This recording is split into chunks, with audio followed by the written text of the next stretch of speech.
من الشیطان الرجیم بسم اللہ الرحمن الرحیم۔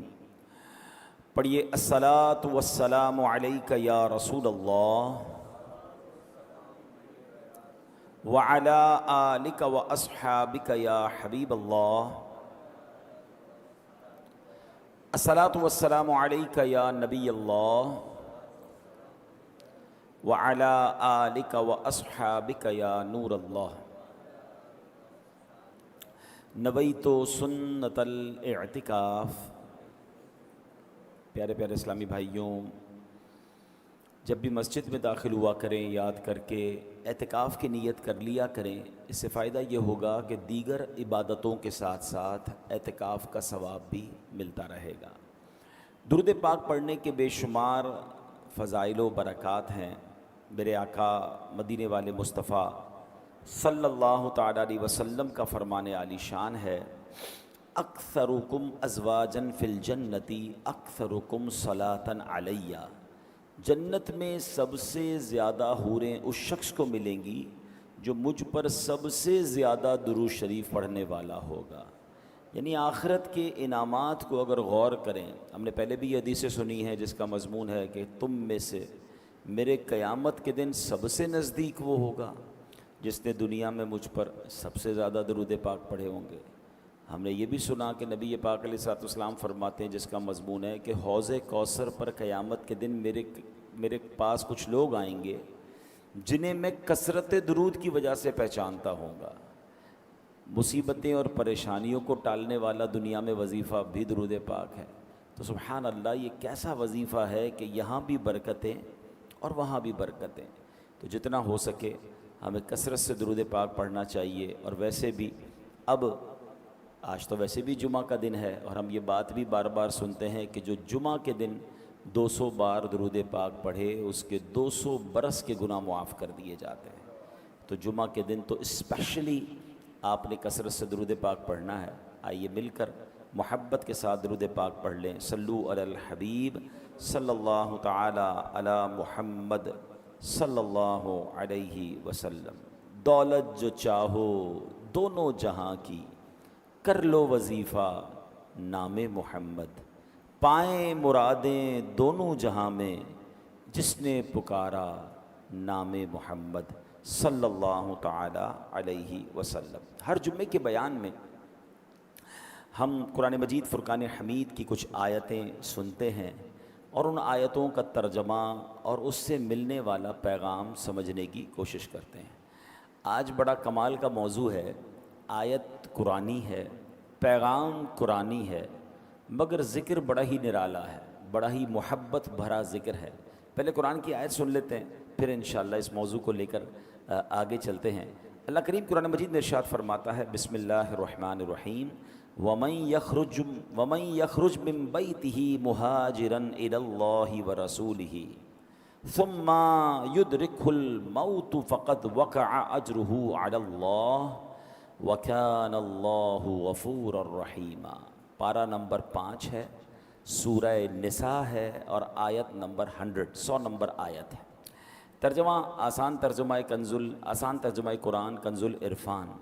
اور جو اپنے گھر سے اللہ اور رسول کی طرف ہجرت کرتے ہوئے نکلا، پھر اسے موت نے آ لیا، تو اس کا ثواب اللہ کے ذمے پر ہو گیا، اور اللہ بخشنے والا مہربان ہے۔ یہ بڑی کمال کی آیت ہے، یہ بہت خوبصورت ٹاپک ہے، اور یہ کس وقت نازل ہوئی، اس کا شان نزول کیا ہے، یہ انشاءاللہ جب ہم سنیں گے تو ایمان تازہ ہو جائے گا۔ بڑا ہی پربہار اس وقت موسم ہے، حج کے قافلے رواں دواں ہیں، خوش نصیب سعادت مند عاشقان رسول حج ادا کریں گے، طواف کعبہ کریں گے، صفا و مروہ کی سعی ہوگی، منا کی بہاریں لوٹیں گے، میدان عرفات اور مزدلفہ کا قیام ہوگا۔ یہ ساری سعادتیں لوٹنے کے بعد عاشقان رسول دلوں میں عشق رسول کے چراغ روشن کیے، آنکھوں میں آنسو لیے، تڑپتے لرزتے ہوئے، خوشی میں جھومتے ہوئے اپنے آقا مدینے والے مصطفیٰ صلی اللہ تعالیٰ علیہ وسلم کے مدینے میں حاضری دیں گے۔ یہ کیسے خوش نصیب ہوں گے جو سبحان اللہ، جن کو نبی پاک علیہ الصلوۃ والسلام اپنے در کی حاضری کا شرف عطا فرمائیں گے۔ وہ کہتے ہیں نا، حسن حج کر لیا کعبے سے آنکھوں نے ضیا پائی، حسن حج کر لیا کعبے سے آنکھوں نے ضیا پائی، چلو دیکھیں وہ بستی جس کا رستہ دل کے اندر ہے۔ تو حج اور مدینے کا سفر نصیب والوں کو ملتا ہے، کاش وہ دن بھی جلد آئے جب ہم گناہ گاروں کو بھی یہ سعادت ملے، ہمیں بھی مکے مدینے سے بلاوا آ جائے، ہم گناہ گاروں کو بھی مدینہ منورہ کی حاضری نصیب ہو جائے۔ ہے آرزو یہ دل کی میں بھی مدینے جاؤں، ہے آرزو یہ دل کی میں بھی مدینے جاؤں، سلطان دو جہاں کو سب حال دل دکھاؤں، کاٹوں ہزار چکر طیبہ کی ہر گلی کے، یوں ہی گزار دوں میں ایام زندگی کے، پھولوں پہ جان نثاروں کانٹوں پہ دل کو واروں، ذروں کو دوں سلامی در کی کروں غلامی، دیوار و در کو چوموں قدموں پہ سر کو رکھ دوں، روزے کو دیکھ کر میں روتا رہوں برابر، حضور ایسا کوئی انتظام ہو جائے، حضور ایسا کوئی انتظام ہو جائے، سلام کے لیے حاضر غلام ہو جائے۔ کیا خوبصورت شہر ہے مکہ، کیا ہی نرالا شہر ہے مدینہ منورہ، مگر آج بات کریں گے اسپیشلی مدینہ منورہ کی، کیونکہ اس جو آیت ہم نے سنی ہے نا، اس کا شان نزول کیا ہے، اس کا بیک گراؤنڈ کیا ہے۔ آیت دوبارہ سن لیتے ہیں، بسم اللہ الرحمن الرحیم، وَمَن يَخْرُجْ مِن بَيْتِهِ مُهَاجِرًا إِلَى اللَّهِ وَرَسُولِهِ۔ ذرا اس جملے کو یاد رکھیے گا، آگے آپ کو جب میں تفصیل بتاؤں گا تو بہت زیادہ لطف اٹھائیں گے آپ۔ کیا فرمایا؟ اور جو اپنے گھر سے اللہ اور رسول کی طرف ہجرت کرتے ہوئے نکلا، اللہ اور رسول کی طرف ہجرت کرتے ہوئے نکلا، قرآن کہتا ہے۔ پھر فرمایا ثم يدركه الموت فقد وقع اجره على اللہ، پھر اسے موت نے آ لیا تو اس کا ثواب اللہ کے ذمے پر ہو گیا۔ وَكَانَ اللَّهُ غَفُورًا رَحِيمًا، اور اللہ بخشنے والا مہربان ہے۔ ماجرا کیا تھا؟ ایک صحابی تھے، نبی پاک علیہ الصلوۃ والسلام اپنے صحابہ کے ساتھ مکے سے ہجرت کر کے مدینے چلے گئے تھے۔ اب سارے صحابہ ایمان والوں کو یہ حکم تھا کہ وہ بھی ہجرت کر کے مدینے آ جائیں، تو ایک ایک کر کے سارے پہنچ گئے تھے۔ مگر مکے میں ایک صحابی تھے جن کا نام تھا دمورہ بن جندب۔ اب ان کا یہ مکے میں رہ گئے تھے، ان کو بھی ہجرت کا حکم تھا۔ اب یہ کسی مجبوری کی بنا پر ہجرت نہیں کر پائے تھے، عمر ان کی بہت ہو گئی تھی، بیماری بھی بہت زیادہ تھی، ایک اولڈ ایج بھی تھی اور بیماری۔ ظاہر ہے کہ آج کل کا تو ٹریول نہیں ہے نا کہ ویل چیئر پہ بٹھا کے جہاز میں بٹھایا اور فوراً دنیا کے ایک کونے سے دوسرے کونے لوگ بیماروں کو بھی پہنچا دیتے ہیں۔ پہلے تو اونٹوں پر گھوڑوں پر سواری ہوتی تھی، تو اس میں کئی کئی دن سفر ہوتا تھا۔ یعنی بتایا جاتا ہے کہ مکے سے مدینے جو آج ٹرین کے اندر 2.5 گھنٹے میں بندہ پہنچ جاتا ہے اور گاڑی کے اندر 4-5 گھنٹے میں پہنچ جاتا ہے، اس زمانے میں 7 دن اور 7 راتیں لگتے تھے۔ 7 ڈیز کا سفر تھا جس میں دن بھر سفر ہوتا تھا، رات کسی ریگستان میں پڑاؤ ڈالنا پڑتا، جب جا کے لوگ مکے سے مدینے پہنچتے تھے۔ تو اب کیا ہوا کہ وہ جب بیمار تھے نہیں جا پا رہے تھے، لیکن ان کا دل بڑا مچلتا تھا، وہ نبی پاک کی یاد آتی تھی، آقا علیہ الصلوۃ والسلام کے دربار میں جانا تھا۔ تو انہوں نے اپنے اہل خانہ سے کہا کہ میرا سامان باندھو اور مجھے سواری پہ بٹھا دو، ہیں میرے پاس مال تو ہے نا، میں سواری تو استعمال کر سکتا ہوں، تو مجھے سواری پر بٹھا دو۔ گھر والوں نے کہا آپ کی طبیعت ٹھیک نہیں ہے، آپ اتنا لمبا سفر کیسے کریں گے، اور آپ اتنا ٹریول اکیلے کیسے کریں گے؟ آپ بول بھی پراپر نہیں پا رہے تھے۔ تو انہوں نے پوچھا جانا کدھر ہے؟ تو انہوں نے اشارے سے مدینے کی طرف بتایا کہ مجھے مدینے جانا ہے، مجھے میرے نبی کے پاس جانا ہے صلی اللہ تعالیٰ علیہ وسلم۔ اب کیا کیا، جب بڑی انہوں نے ضد کی، ورنہ آپ کو اندازہ ہے کہ بندہ بیمار ہو، اتنی بڑی عمر ہو تو گھر والے کہیں نہیں جانے دیتے، مگر آپ کا شوق ایسا تھا، آپ کی تڑپ ایسی تھی کہ آپ کا سامان سواری پر رکھا اور آپ کو اس سواری پر بٹھا دیا اور آپ کی سواری چل پڑی۔ اللہ اکبر! ہیں کیسا شوق ہوگا کہ اس عمر میں کہ جب بندے میں ہمت نہیں ہے، آپ اکیلے سواری پر بیٹھ کر روانہ ہو گئے مدینے کی طرف۔ سبحان اللہ! اعلیٰ حضرت امام اہل سنت کا ایک شعر ہے نا، شوق روکے نہ رکے، پاؤں اٹھائے نہ اٹھیں، کیسی مشکل میں ہے اللہ تمنائی دوست، کہ یہ کیسا شوق ہے کہ رکنے نہیں دیتا، حالت یہ کہ پیر بھی نہیں اٹھ رہا، مگر ان دونوں مشکلوں میں جو نبی پاک سے محبت رکھنے والا ہے وہ اس کے بھی لطف اٹھا رہا ہے۔ آپ بیٹھ گئے سواری پر، روانہ ہو گئی سواری۔ اب جب یہ سواری روانہ ہوئی تو اگر آج کا نقشہ دیکھیں تو آپ 11 کلومیٹر سے زیادہ سفر نہیں کر پائے، جو ماشاءاللہ مکے گئے ہیں وہ جلدی پک کر لیں گے میری بات کو. ایک مسجد ہے جس کو مسجد عائشہ کہا جاتا ہے, مسجد عمرہ بھی کہا جاتا ہے, ایک اس کا نام مسجد تنعیم بھی ہے. وہ اب مسجد ہے, اس ایریا میں ہی آپ پہنچ پائے, یعنی ابھی آپ مکے سے تھوڑا ہی باہر نکل پائے کہ آپ کا انتقال ہو گیا, آپ مدینے پہنچ نہیں سکے. تو اب کیا ہوا کہ لوگوں نے باتیں کرنا شروع کی کہ کاش یہ مدینے پہنچ جاتے تو ان کا ثواب کمپلیٹ ہو جاتا, ان کی ہجرت کمپلیٹ ہو جاتی, یہ مزید ثواب کماتے. تو قرآن پاک کی آیت نازل ہوئی, اور اس آیت پہ کیا رب نے فرمایا, سبحان اللہ, میرے رب کی شان دیکھیں. اللہ کریم کی بارگاہ میں ہے نا, یہ فلسفہ سمجھ لیں, وہاں دل دیکھا جاتا ہے, عمل کی باری تو بہت بعد میں آتی. آپ کی نیت کیا تھی؟ آپ نے نیت کر کے کام شروع کر دیا نا, بے شک نہ کر پائیں, میرا کریم جانتا ہے کہ اس کی نیت کیا تھی, اللہ وہ اجر عطا فرما دیتا ہے. اب کیا دیکھیں قرآن کی آیت نازل ہوئی, کیسے زبردست صحابی ہیں, ان کا جذبہ کیسا تھا مدینے پہنچنے کا, نبی پاک سے ملاقات کا شوق کیسا تھا کہ ان کی اس عمل پر قرآن کی آیت نازل ہوئی. اور سچی بات یہ, رہتی دنیا کو ایک رہنمائی کے مدنی پھول بھی مل گئے کہ قرآن کیا کہتا ہے, وَمَن يَخْرُجْ مِن بَيْتِهِ مُهَاجِرًا إِلَى اللَّهِ وَرَسُولِهِ, فرمایا جو اپنے گھر سے اللہ اور رسول کی طرف ہجرت کرتے ہوئے نکلا, ثم يدركه الموت فقد وقع اجره على اللہ, فرمایا پھر اسے موت نے آ لیا تو اس کا ثواب اللہ کے ذمے پر ہو گیا. پہنچ نہیں سکا مگر اگر راستے میں نکل گیا نا تو ثواب پکا ہو گیا. پھر کیا فرمایا, وَكَانَ اللَّهُ غَفُورًا رَحِيمًا, اللہ بخشنے والا ہے, مہربان ہے. یعنی یہ مت کہو کہ مدینے پہنچ نہ پائے, ہجرت کر نہ پائے, ثواب ملا نہیں. ارے اچھی نیت کر کے یہ نکل گیا, بے شک راستے میں انتقال ہوا, اسے پورا پورا اجر مل گیا. سبحان اللہ, سبحان اللہ. اب دو باتیں اس واقعے سے جو سیکھنا ہے آج ہمیں, جو میسج لینا ہے, وہ دو باتیں ہیں. پہلی بات تو ہمیں یہ سیکھنی ہے کہ نیت کر لی آپ نے, پکی نیت ہے تو اللہ اس کا ثواب عطا فرما دیتا ہے. مجھے دو تین واقعات یاد آ رہے ہیں. ایک بزرگ تھے, کہیں سے ٹریول کرتے ہوئے جا رہے تھے, راستے میں انہوں نے ایک بہت بڑا جو ہے مٹی کا ڈھیر دیکھا, اور اس وقت اس قوم کے اندر جو ہے نا قحط تھا, لوگ بھوکے تھے, کھانے کو نہیں تھا. انہوں نے سوچا کاش یہ پورا ڈھیر جو ہے نا اناج کا ہوتا اور میرا ہوتا, تو میں یہ پورا اناج اللہ کے بندوں پر خیرات کر دیتا, سب کو بانٹ دیتا. نہ انہوں نے اناج بانٹا, نہ اناج خریدا. واٹ یو ڈڈ انٹینشن, اچھی نیت کر لی, ہوتا تو میں کرتا, ہے نہیں. سبحان اللہ, اللہ کی طرف سے حکم ہوتا ہے کہ میرے اس بندے کے نامہ اعمال میں یہ جتنا اناج خیرات کرنے کی اس نے نیت کی تھی اتنا ثواب لکھ دیا جائے. انما الاعمال بالنیات.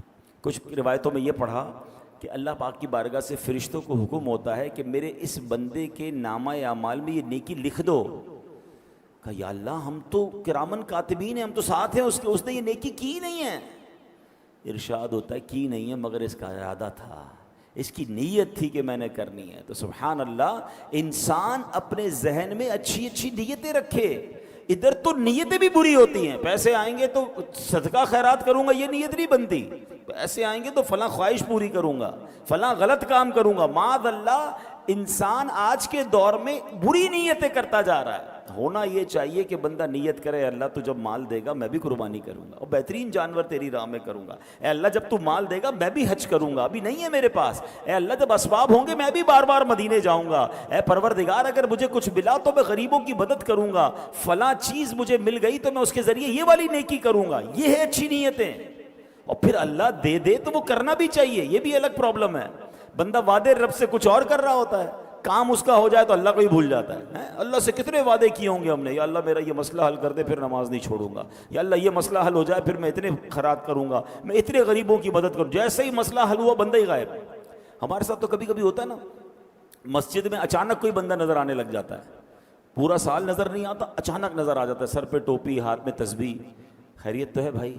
بس وہ ایک پرابلم آ گئی تھی, گھر میں مسئلہ آ گیا تھا, یا والدہ ہاسپٹل میں ہیں, یا فلاں کاروبار کا بڑا مسئلہ ہو گیا, بس اللہ سے مانگنے ہیں. بہت اچھی بات ہے. تھوڑے دیر بعد بندہ غائب ہو جاتا ہے.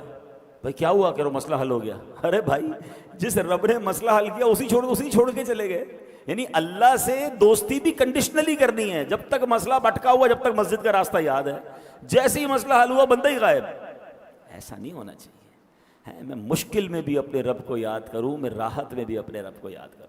اگر آپ مومن کے دونوں اسٹیٹ سمجھ لیں نا، دونوں مومن کی صورتیں سمجھ لیں کہ مومن تو ہر حال میں فائدے میں نا، اگر وہ مشکل میں، دیکھیں انسان کی زندگی میں دو ہی وہ ہوتے ہیں نا، دور ہوتے ہیں، یا تو مشکل کا دور ہوتا ہے یا آسانی کا دور ہوتا ہے، ٹھیک ہے۔ مومن کا انداز پتہ کیا ہوتا ہے؟ مشکل میں صبر کر کے ثواب کما رہا ہوتا ہے، راحت میں شکر کر کے ثواب کما رہا ہوتا ہے۔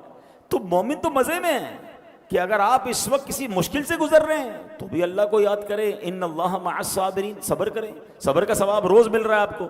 جیسے ہی اللہ نے اچھے دن کر دیے اب شکر کرنا شروع کر دیں، ہیں لئن شکرتم لازیدنکم، تم میرا شکر ادا کرو میں تمہیں اور عطا کروں گا۔ یعنی مجھ پر تو ہر وقت رحمت کی بارش برسنی چاہیے تھی، مگر ادھر معاملہ الٹا ہے، مشکل ہوتی ہے تب بھی اللہ کو کچھ لوگ ناراض کرتے ہیں۔ وہ کیسے؟ شکوے، شکایت، کمپلین، معاذ اللہ سے ہی مایوسی کی باتیں شروع کر دیتے ہیں۔ غلط ہو رہا ہے۔ جیسے ہی اللہ اچھے دن پھیر دیتا ہے تو شکر کرنے کی بجائے عیاشیوں میں لگ جاتے ہیں، گناہوں میں لگ جاتے ہیں، اللہ کی نافرمانی میں، یعنی ادھر بھی غلط ادھر بھی غلط۔ مومن وہ ہوتا ہے جو ایوری ٹائم، ہر حال میں وہ اپنے رب کو راضی کرتا ہے۔ تو یہ بات ہمیں اس میں سیکھنے کو مل رہی ہے کہ اچھی نیت کا اجر کیسا ہے۔ اب کمال کی بات ایک اور سیکھنی ہے کہ شوق مدینہ ہونا چاہیے۔ ہاں آپ ذرا انداز دیکھیں نا ان کا، اتنی بڑی عمر ہو گئی ہے، بیماری ہے، مگر تڑپ کیا ہے کہ گھر میں نہیں رہنا، مجھے مدینے پہنچنا ہے، مجھے سواری پر بٹھا کر اللہ کے حوالے کر دو، میں راضی۔ اور راستے میں انتقال بھی ہو گیا، اللہ اکبر۔ انہوں نے تو اپنے کام کر دیا نا، وہ نہیں پہنچ پائے الگ بات ہے، پر وہ تو کر چکے جو کرنی بشر کی ہے، انہوں نے اپنے حصے کا کام کر دیا، اللہ اکبر۔ اب ہمیں بھی یہ کرنا ہے۔ ہم میں سے بہت سارے ایسے ہوں گے جو سوچتے ہوں گے کہ یار میں کیسے مدینے پہنچوں گا، میں کیسے نبی پاک کے پاس پہنچوں گا، پاسپورٹ نہیں ہے، پیسے نہیں ہیں، ویزا نہیں ہے۔ دعائیں تو کر سکتے ہیں، آنسو تو بہا سکتے ہیں، اللہ کو یاد، اللہ کی بارگاہ میں التجا تو کر سکتے ہیں، نبی پاک کی بارگاہ میں رات کو سوتے ہوئے درود پاک کا نذرانہ پیش کریں۔ کبھی تو ایسا ہو کہ مجھے رات اس لیے نیند نہیں آ رہی کہ آج مدینہ یاد آ رہا ہے، دل میں ہو یاد تیری گوشۂ تنہائی ہو، پھر تو خلوت میں عجب انجمن آرائی ہو۔ کبھی تو آنکھوں سے آنسو بہے نا کہ یہ تو میرے اختیار میں، پیسے میرے اختیار میں نہیں، مگر میں التجا تو کروں، درود تو پڑھوں۔ ہم نے دیکھا کہ کئی ایسے لوگ ہوتے ہیں جن کے پاس کچھ نہیں ہوتا اور ایسے بلاوا آتا ہے۔ ایک عاشق رسول کا انداز بتاتا ہوں۔ وہ سوچتے تھے یار میرے پاس تو حج کرنے کے پیسے نہیں ہیں، مدینے جانے کے پیسے نہیں ہیں، مگر پاسپورٹ جتنے پیسے تو ہیں نا، پاسپورٹ بنا لیتا ہوں، بلاوا آنا ہوگا تو آ جائے گا۔ تھوڑے تھوڑے پیسے جمع کیے، 5-10 ہزار روپے میں بن جاتا ہے پاسپورٹ۔ اسی نیت سے 5 سال 10 سال کا پاسپورٹ بنا کے رکھ لو کہ انشاءاللہ پاسپورٹ بن گیا، یا اللہ اب ویزا تو عطا فرما، راستہ تو عطا فرما دے۔ تو اس عاشق رسول نے اپنا پاسپورٹ بنایا، کہتے 1 روپیہ اس کے علاوہ نہیں تھا، کوئی تیاری نہیں تھی۔ جس دن پاسپورٹ بن کر آیا اس دن مدینے کا بلاوا آ گیا۔ نیت، کہاں کا منصب، کہاں کی دولت، قسم خدا کی ہے یہ حقیقت کہ جنہیں بلایا ہے مصطفیٰ نے وہی مدینے کو جا رہے ہیں۔ پرابلم یہ کہ کچھ لوگوں کا ارادہ ہی نہیں ہے، اللہ نے سب کچھ دیا ہے، ان کے دل میں خیال ہی نہیں آتا کہ یار مدینہ شریف بھی جانا چاہیے، ساری دنیا گھومتے ہیں مگر شوق نہیں ہے۔ میری گزارش یہ اس قرآنی واقعے سے سیکھنا جو ہے کہ ہمیں یہ مدینہ منورہ کا شوق دل میں پیدا کر۔ کیوں شوق پیدا نہ ہو؟ کہ جس نبی کا کلمہ پڑھا ہے وہ مدینے میں ہے۔ اور آقا علیہ الصلوۃ والسلام نے پتہ کیا فرمایا؟ من زار قبری وجبت لہو شفاعتی، جس نے میرے روضے کی زیارت کی اس پر میری شفاعت واجب ہو گئی۔ اب یہاں 3 باتیں سمجھنی ہیں۔ انعام کتنا بڑا ہے؟ شفاعت واجب ہے، قیامت کے دن شفاعت ہو گئی تو پھر تو بیڑا پار ہو جائے گا نا۔ مگر اور گہری بات سنو، علماء کہتے ہیں شفاعت ہوگی کس کی؟ یاد رکھیے گا، کسی غیر مسلم کی شفاعت نہیں ہوگی۔ جو ایمان لے کر دنیا سے جائے گا، ایمان والا مرے گا، اس کی شفاعت ہوگی۔ ہم میں سے کس کو پتہ ہم ایمان والے مریں گے کہ نہیں؟ ہم تو دعا کرتے ہیں نا، دعا ہی کرنی چاہیے اللہ ایمان سلامت رکھی ہو۔ مگر یہاں نبی پاک نے کیا فرمایا؟ وجبت لہو شفاعتی، واجب ہو گئی اس پر میری شفاعت۔ اس کا مطلب یہ ہوا جو مدینے جاتا ہے اس کے ایمان کی حفاظت بھی ہو جائے گی انشاءاللہ، اس کا خاتمہ ایمان پر ہوگا۔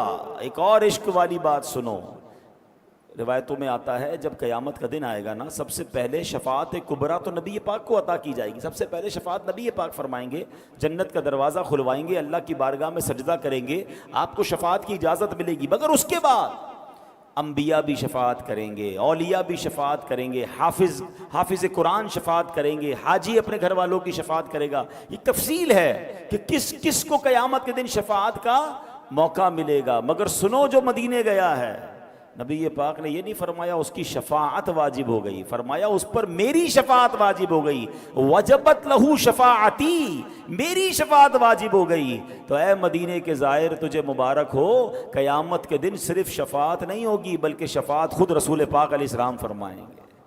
پھر بندہ کیوں نہ مدینے جانے کو ترسے؟ خدا کی قسم ایسا شہر نہیں ہے دنیا میں کوئی اور۔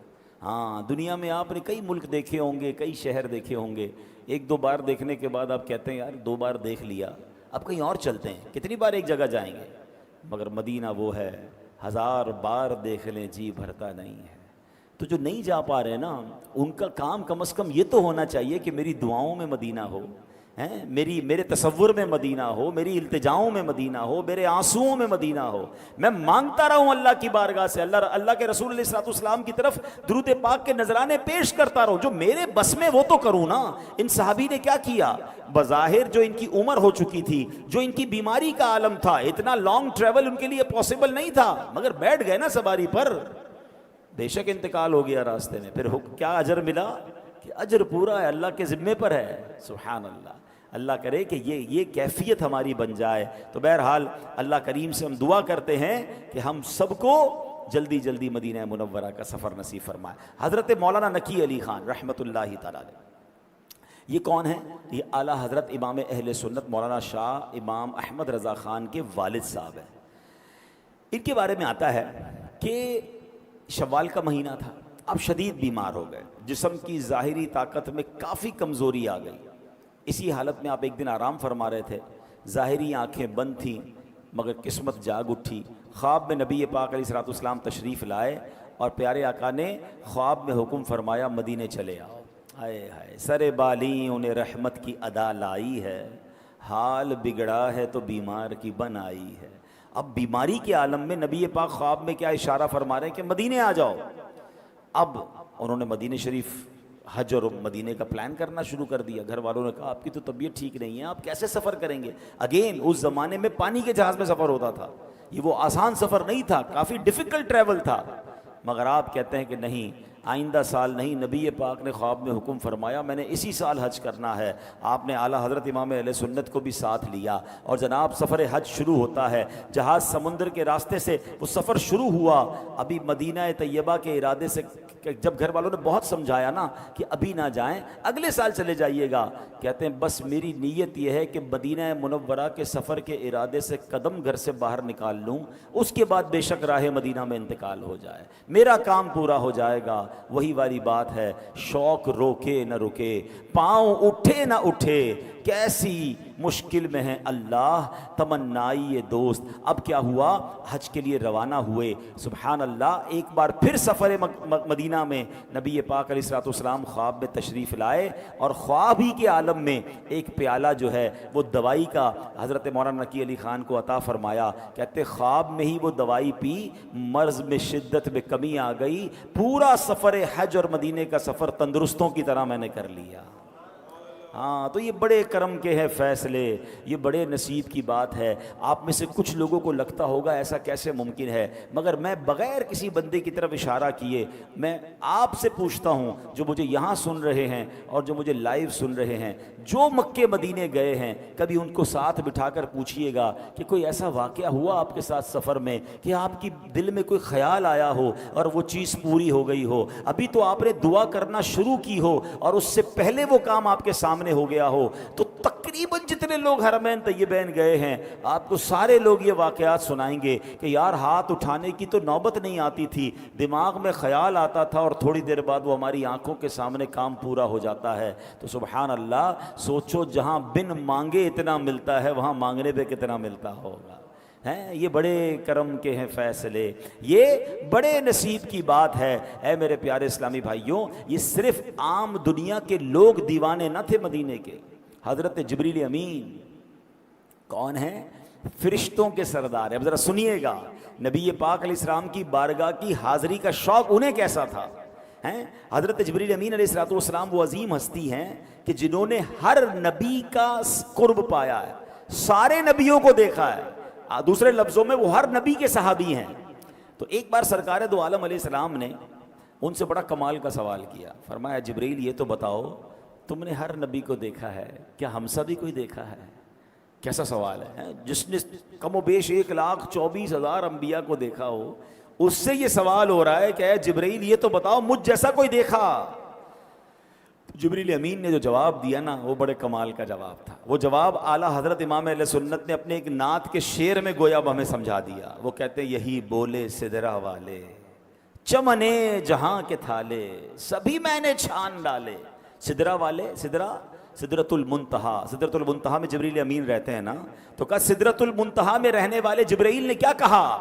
یہی بولے سدرا والے چمنے جہاں کے تھالے سبھی میں نے چھان ڈالے، آقا تیرے پائے کا نہ پایا، تجھے یک نے یک بنایا، یا رسول اللہ آپ جیسا رب نے کوئی نہیں بنایا، میں نے سارے نبیوں کی صحبت اٹھائی ہے مگر آپ جیسا کوئی اور نہیں پایا۔ اب ذرا اور عشق والی بات سنتے ہیں، نبی پاک نے فرمایا جبریل یہ تو بتاؤ تمہاری عمر کتنی ہے؟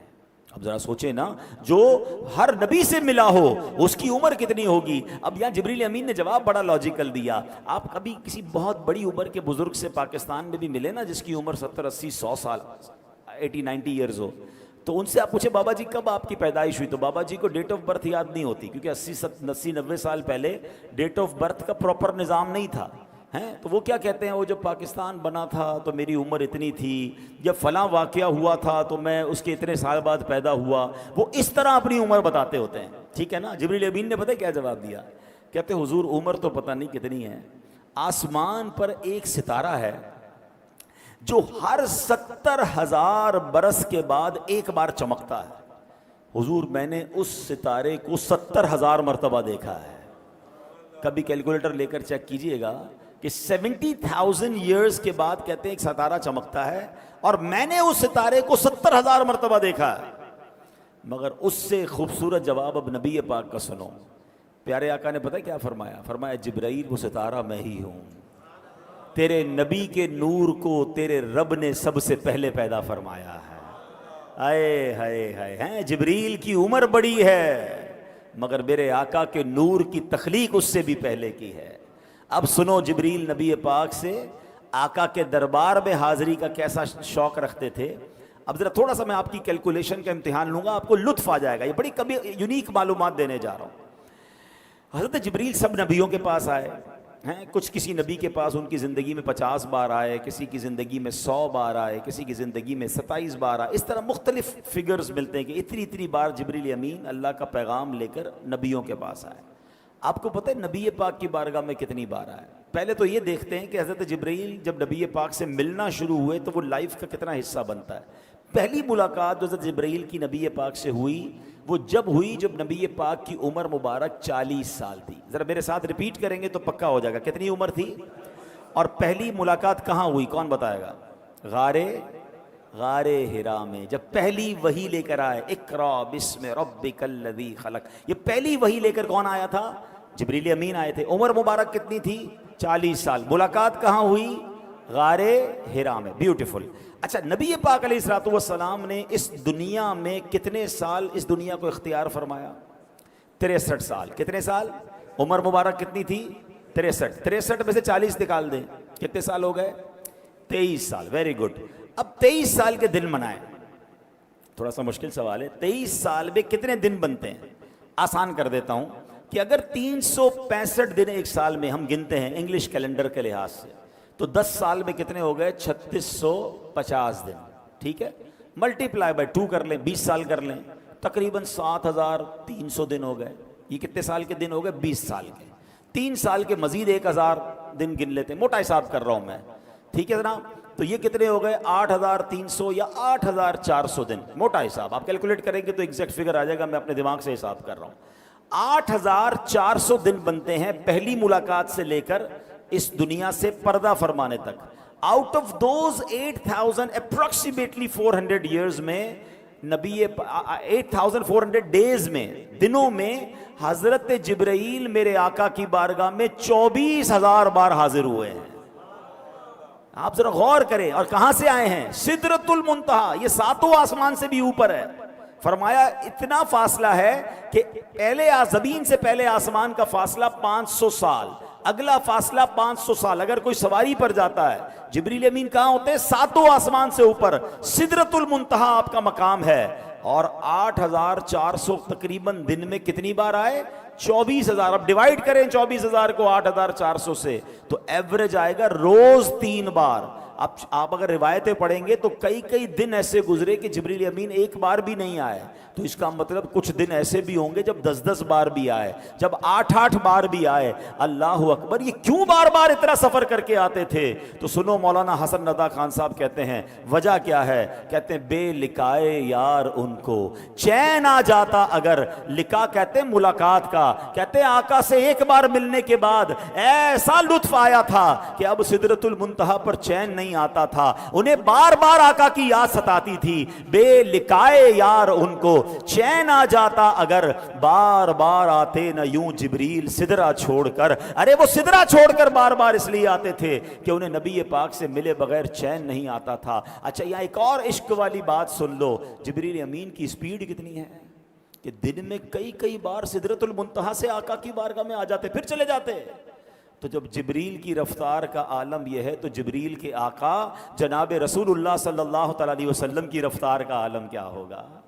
یہ بات بھی سمجھنے والی ہے۔ ساری دنیا میں جتنے فرشتے ہیں، جتنے نبی ہیں، جتنے لوگ ہیں، میرے آقا سب سے سپیریئر، سب سے اعلیٰ اور سب کے آقا ہیں۔ تو سبحان اللہ، جب ان کے کمالات کا عالم یہ ہے تو مصطفیٰ کریم علیہ الصلوۃ والسلام کے کمالات کا عالم کیا ہوگا؟ جبھی تو کہتے ہیں نا، سب سے اولا و اعلیٰ ہمارا نبی، سب سے بالا و اعلیٰ ہمارا نبی، اپنے مولا کا پیارا ہمارا نبی، دونوں عالم کا دولہا ہمارا نبی، بجھ گئی جس کے آگے سبھی مشعلیں، شمع وہ لے کر آیا ہمارا نبی، سارے اونچوں سے اونچا سمجھیے جسے، ہے اس اونچے سے اونچا ہمارا نبی۔ خلق سے اولیاء، ہم مخلوق ہے نا، ہم سے سپیریئر کون ہے؟ اولیاء۔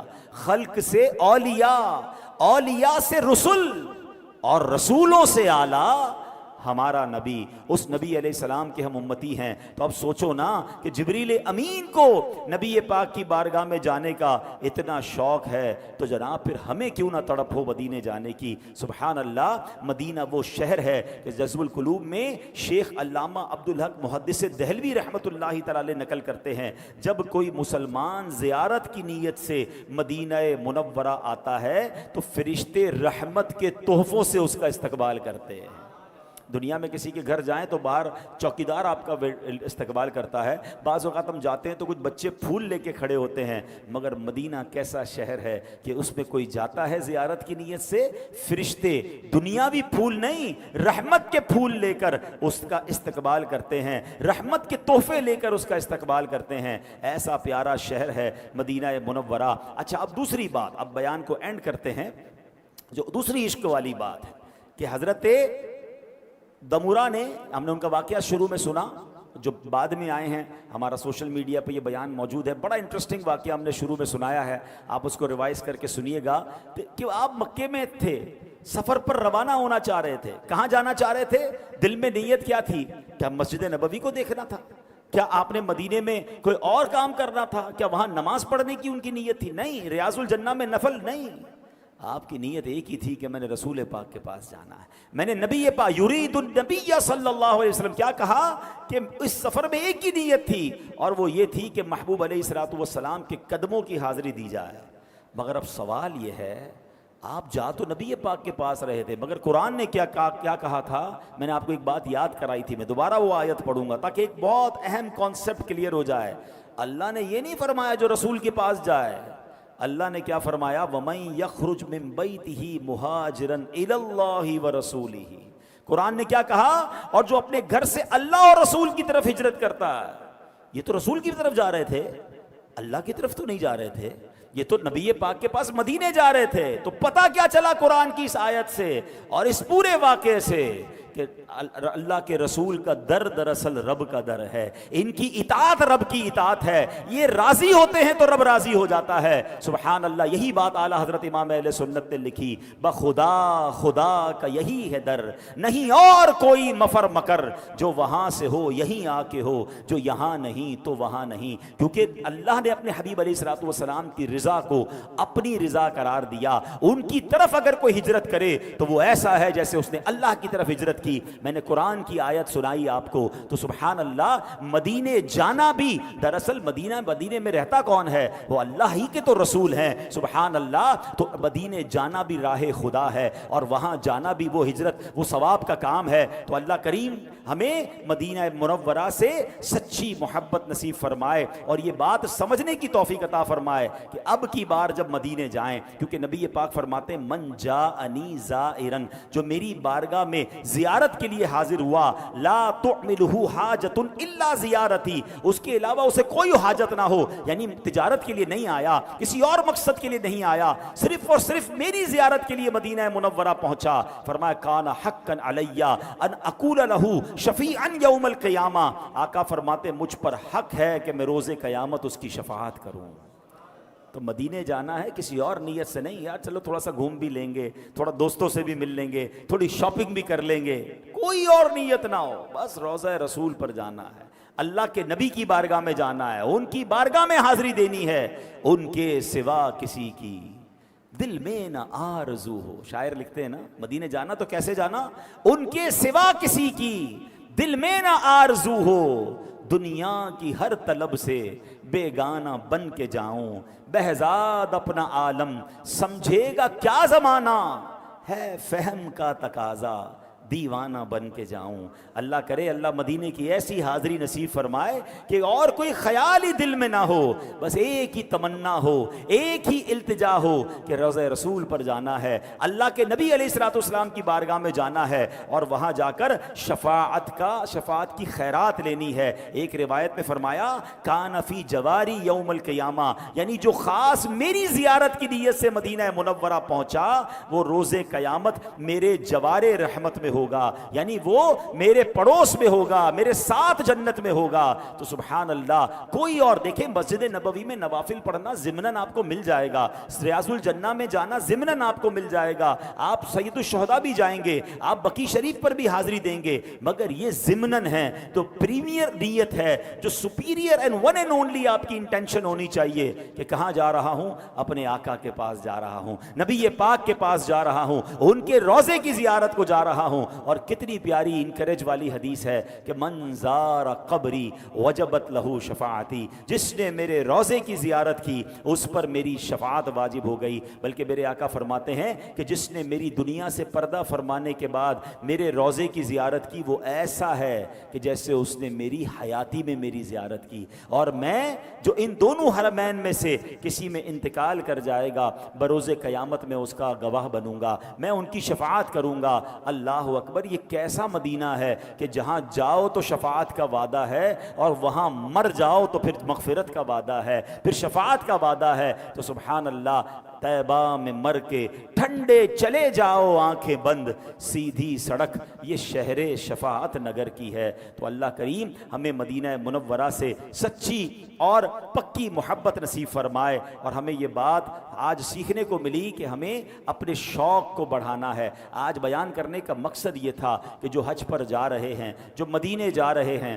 دیکھو یہ مدینہ عام شہر نہیں ہے، یہ نصیب والوں کو آپ کو سفر ملا ہے، جیسے جی چاہے جہاں میں گھوم پھر، جیسے جی چاہے جہاں میں گھوم پھر، پر یہ مدینہ ہے یہاں آہستہ چل، یہ فرشتوں کے درمیان کی جگہ ہے۔ اور سبحان اللہ، سنبھل کر پاؤں رکھنا زائروں شہر مدینہ میں، کہیں ایسا نہ ہو سارا سفر بیکار ہو جائے۔ تو یہ ادب کے ساتھ، ذوق کے ساتھ سفر کیجئے جو جا رہے ہیں، اور جو نہیں جا رہے، آج بیان کا ایک مقصد یہ تھا کہ اپنے دل میں، اپنے ذہن میں مدینے کا شوق پیدا کریں، اپنی دعاؤں میں مدینے کی یاد کو بسائیں، اور خدا کی قسم جس دل میں یاد مدینہ ہے نا، پھر اس کی زندگی کا لطف ہی اور ہوتا ہے کہ راتیں بھی مدینے کی، باتیں بھی مدینے کی، جینے میں یہ جینا ہے، کیا بات ہے جینے کی، اور یہ زخم ہے طیبہ کا، یہ سب کو نہیں ملتا، کوشش نہ کرے کوئی اس زخم کو سینے کی۔ اللہ ایسا ذوق اور شوق ہمیں نصیب فرمائے، اور ہم دعا کرتے ہیں کہ اس سال کرم ہو جائے تو سبحان اللہ، ورنہ اگلے سال اللہ کریم ہم سب کو حج اور مدینے کی سعادت نصیب فرمائے۔ آج ہماری مسجد میں فیز 4 میں فیضان رمضان مسجد ہے، وہاں آج عشاء کی بعد ایک بڑا اہم، یوں سمجھے کہ ضروری کورس ہے جو قربانی کورس ہے، احکام قربانی کورس۔ دعوت اسلامی کے مفتی شفیق اتاری صاحب فرمائیں گے، یہ 1-1.5 گھنٹے کی مختصراً کلاس ہوتی ہے۔ ہم میں سے بہت سارے لوگ قربانی کر رہے ہیں، تو قربانی کے کیا کیا احکام ہیں وہ سیکھنے کا موقع ہے۔ تو عشاء کے بعد فیز 4 فیضان رمضان مسجد تشریف لے جائیں۔ اللہ پاک ہم سب کو عمل کرنے کی توفیق عطا فرمائے، آمین۔